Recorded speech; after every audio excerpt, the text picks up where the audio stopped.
After 5 whole years, we finally have music by Playboi Carti.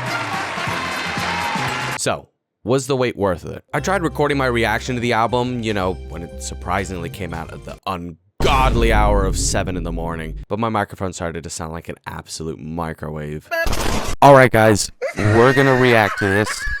I won't lie, I didn't think it would happen. But you can't blame me for thinking this. And I mean, come on, you can't blame me. With lie after lie after lie after lie, not one of you can blame me for being at least a little skeptical. I even went so far as to post this on my Instagram story, to which I got thousands of replies the next morning calling me out. The album has been out for a few days now, but does it live up to the hype that it has received?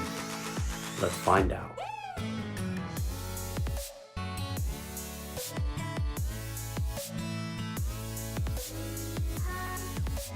Track 1, Pop Out. This is really loud. It sounds like a cat screeching. And I think the people that don't listen to Carti normally, they'll listen to the first track and they'll just immediately click off the album. Track 2, Crush. We get our first feature, Travis Scott. The song sounds wow. Just wow. Track 3, K-pop. K-pop is heaven on earth. This is the greatest song I've ever heard in my life. It's the best song on the album. Track 4, Evil Jordan. Oh guys, they literally did the freaking TikTok thing, guys. The dun dun dun dun dun dun dun. Straight heat. Great stuff, Carti. Track 5, Mojo Dojo. Now before we continue, Carti did put out this feature list before the album's release, and everybody was anticipating on who the hidden feature would be. Some people said it would be Justin Bieber, some people said it was Kanye West, some people said it was Kendrick Lamar. If you thought it was Kendrick Lamar, you'd be correct. Yeah, no, you'd be correct. Now, apart from the easiest rapper to hate being on a Carti album, it actually was pretty good.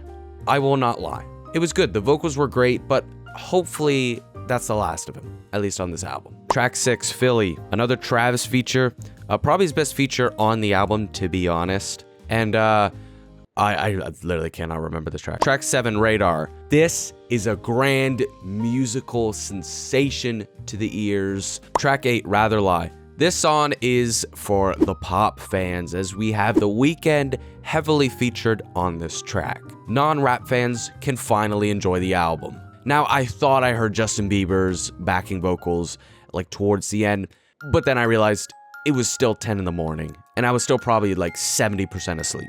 Track 9, Fine S-Word. This track is the first official snooze fest. Oh my gosh. Cash Cobain casually made the most boring beat in his entire career, and Carti was like, yeah, let's slap this right onto the album. But anyway, next. Track 10, Backdoor. This sampling is incredible, but hang on. It's Kendrick again. But it's good though. It's really, really catchy. Along with Kendrick, there are vocals from, how do I say that? Janine, oh my goodness, I cannot say that. Not hard to make out her vocals as well, but still, pretty good song. I like it. But, you know, that's enough this Kendrick guy, please. Track 11, Toxic. This beat is definitely one of the hardest beats on the album. We got a feature from Skepta, and this is finally putting the UK back on the map after all the mid music that has come out of those countries. I am thanking God every day that Carti didn't have some other UK rapper absolutely ruin the entire album for everybody. Skepta is the only UK rapper that is bearable to the ears. Track 12, Manyan,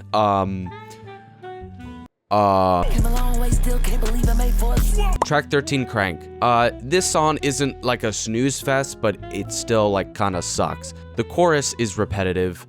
I don't know how this made the final cut. I'm gonna be so honest with you. Track 14, Charge Them Hoes a Fee. Future and Travis go crazy on this song. Kind of an unrelated take, but I think songs like this show the great chemistry they both have. And it just happens to be a good listen. Track 15, Good Credit. Now, despite my disappointment towards this self-righteous prick, we have Kendrick again for the third time. But listen, I'm a fair guy. I'm not gonna be unfair just because I don't like somebody. This song...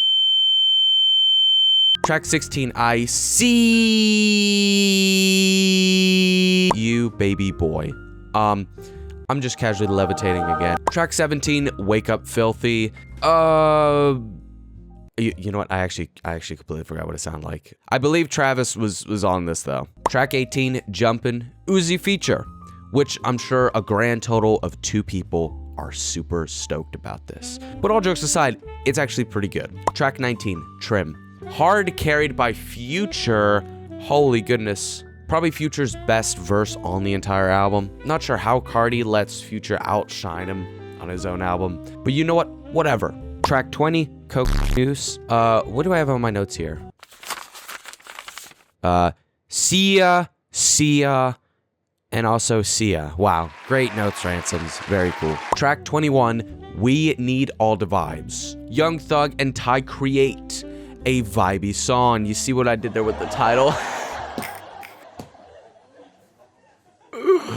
This album's so long. Track 22, Olympian. Cardi is rapping like his life depends on it, and that's really it. We don't care. Track 23, what? Baby? I think that's how you say it. Regardless, holy mid. Holy mid. Just listen to this chorus here.